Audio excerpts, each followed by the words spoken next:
it's Eve. Welcome back to my channel. Today I'm going to be talking about 4 things that I use my everyday sketchbook for, and I'm just going to show you a few things. The first thing I use it for is for colour swatching. So this might be taking a few colours to make a palette and see what my options are, or I might be creating a kind of actual physical palette and testing out the paints there.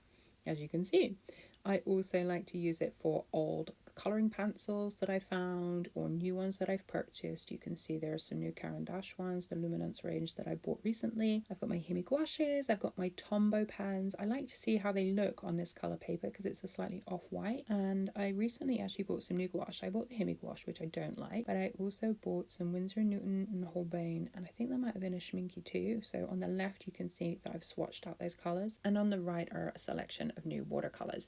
I also like to experiment with my materials, so this is Watercolour and Tombow markers, just me doodling again with a bit of gold. I also did this one, which is watercolours and then coloured pencils, and then this is Tombow pens that I sketched out and then added a load of water to create a mess. And then these are Gouaches, and they look better with colour pencil embellishment. I also like to follow tutorials, so I'm a member of Jane Beatta's Patreon and another one recently, and this one was to work on skin tones using 4 colours only. I really enjoyed that. This was the second tutorial from her Patreon. I'm getting better. This was my favourite, the parrot. I used the watercolours and then pencil embellishment, and I love this one so much.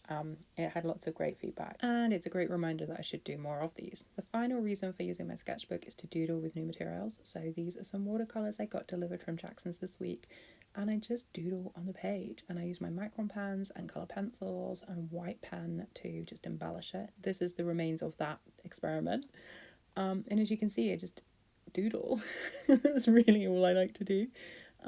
These are Ecoline inks, and I doodled over the top. It's a great way to just be fun and creative and use a sketchbook without being too precious about it. So that's my everyday sketchbook. It is a Sakura, slightly yellowy paper. Can you see that? It does bleed through, so you can see the ink has come through from my Ecoline inks. They have bled through, so it doesn't need to be perfect. It's not complete. I started it in February 2022, and obviously I haven't been using it every day. Not sure how many pages I've got left, but I am working to finish it so I can start a new one. I hope you enjoyed that. If you did, give it a like. Thanks for watching. Bye.